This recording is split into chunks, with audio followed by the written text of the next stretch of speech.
Alright, this is a quick update on the what I'll call handles for the cabinets for the Box Truck to RV project. They're not really handles, they're more like push buttons. As you remember, I've got these push to open latches, so I don't want anything sticking out from the door, so it's just going to be a spot to put your finger right in front of the push to open push buttons, and just something to put your finger on besides the wood. So what I decided to use was these brass discs. I bought a pack of 20 of these brass stampings off eBay. I think they came from eBay, either eBay or Amazon. So what I wanted to do was give them a little bit of a distinction. I'm going to set them into the wood. I had a sample here somewhere. Yeah, here. So you set them into the wood a little bit with a Forstner bit. And I wanted to give them a little bit of design. So what I did is on my LaserJet printer, I printed out on glossy paper this Japanese Lu pattern, which stands for good things. It's basically good things. And transferred the pattern, transferred the toner off the shiny paper to the brass using a regular household iron to fuse the toner onto the brass. And then what I did is got some ferric chloride etchant, and this was dry stuff that I picked up. And this is interesting. It says good for one, yeah, that's right, 1 pint. So I mixed up 1 pint of it, and I used this coffee can to mix it up. And I'm storing it in this very nice expert selection Nouveau shampoo bottle. And anyways, I put some tape on the back side of this, just regular blue tape, so the back wouldn't get etched.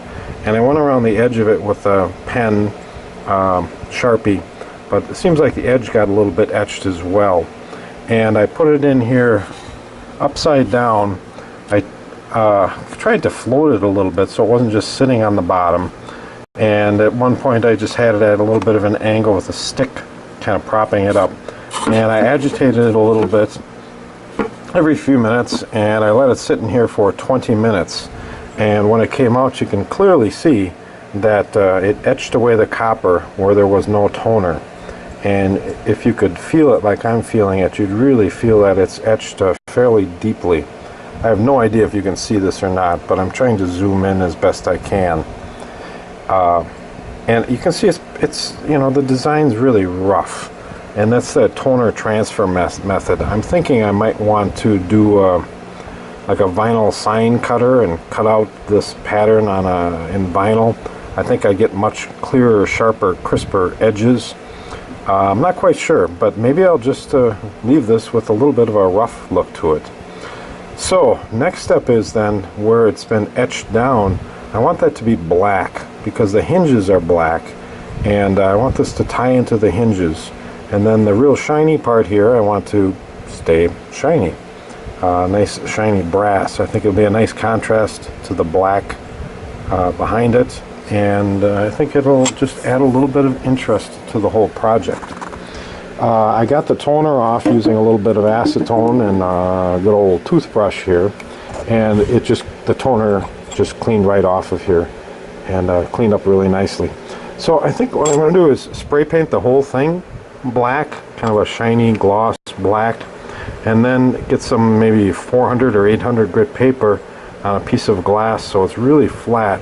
Flip it over and see if I can work that black paint off of the raised shiny brass part here, and hopefully the black will stay in where this etched area is to give it a real nice contrast.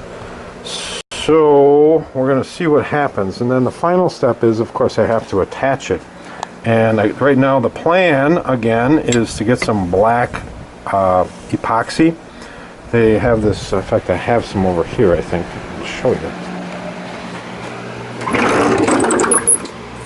Stuff like this, and it comes out really nice and black, and it's very strong.